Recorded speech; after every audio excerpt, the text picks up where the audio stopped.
Hey everyone, welcome back to Genai World News. We're kicking things off today with a major diplomatic development in the Middle East. The Financial Times is reporting that the United States says it has reached an agreement with Iran to put a stop to a dangerous cycle of tit-for-tat military strikes and get negotiations back on track. This is a significant claim, but here's the catch. Tehran has not yet publicly confirmed that the deal is done. The back-and-forth attacks have been putting serious strain on the fragile ceasefire situation around the Strait of Hormuz, one of the most critical shipping lanes on the planet. Roughly a fifth of the world's oil flows through that narrow waterway, so any escalation there sends shockwaves through global energy markets. The U.S. announcement signals that Washington is pushing hard to stabilize the situation and get diplomatic channels reopened. But until Iran officially confirms its end of the bargain, the world is essentially holding its breath. Diplomats and energy traders alike will be watching very closely for Tehran's response in the hours and days ahead. This one is still developing, so stay tuned. Alright, now let's talk about a number that is genuinely hard to wrap your head around. $590 billion. According to the Financial Times, South Korean tech giants Samsung and SK Hynix, two of the world's most dominant memory chip manufacturers, have announced a massive joint investment plan alongside the South Korean government to dramatically scale up their chipmaking capacity. We're talking about building new factories to meet what they describe as surging, almost insatiable demand for memory chips, demand that is being driven, in large part, by the global AI boom.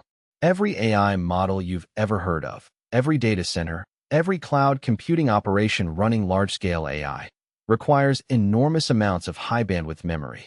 And right now, the world simply cannot make enough of it fast enough. The South Korean government's involvement here is notable. This isn't just a corporate bet, it's a national strategic play. South Korea is doubling down on semiconductors as the cornerstone of its economic future, and this $590 billion commitment is one of the largest industrial investment announcements in history. For context, this dwarfs the entire GDP of many mid-sized economies. The chip race is on, and South Korea just made clear it intends to stay at the front of the pack. Moving now to a deeply troubling story out of South Asia.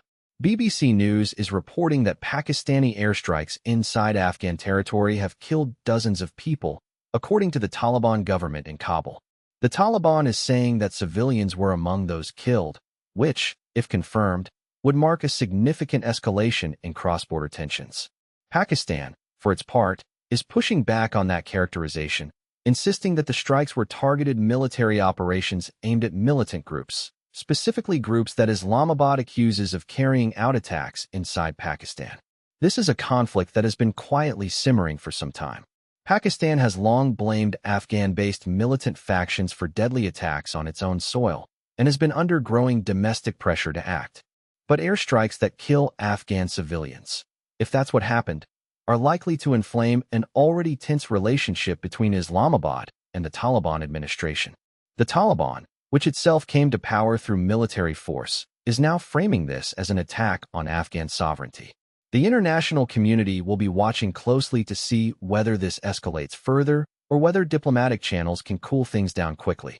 In trade and geopolitics news, the Financial Times reports that China is tightening the screws on Japanese businesses by expanding its export control restrictions to cover more companies. The new measures focus on so-called dual-use items, that's technology and materials that have both civilian and military applications. This is China using one of its most powerful economic tools, control over critical materials and technology exports. Beijing has done this before, most notably with rare earth restrictions targeting multiple countries, and it's becoming an increasingly common weapon in geopolitical disputes. The targeting of Japanese firms specifically is significant.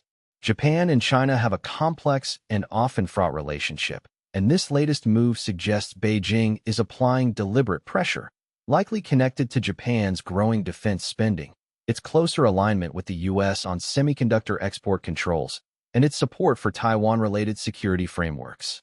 For Japanese companies caught in the crossfire, this creates real supply chain headaches. And it sends a broader message to the international business community. Operating in sectors that touch on technology or defense makes you a potential target in the increasingly weaponized world of trade policy. Here's a story that could have serious consequences for millions of people across the continent this winter. The Financial Times is warning that Europe is on track to enter the colder months with natural gas storage levels at their lowest point in 15 years.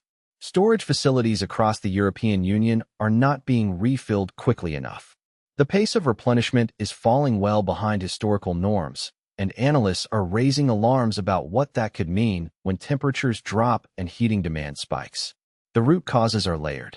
The ongoing fallout from reduced Russian gas supplies, a consequence of the war in Ukraine, continues to constrain Europe's options. And while the continent has made impressive strides in diversifying its energy sources, those alternatives haven't fully plugged the gap, especially when global demand for liquefied natural gas is fierce.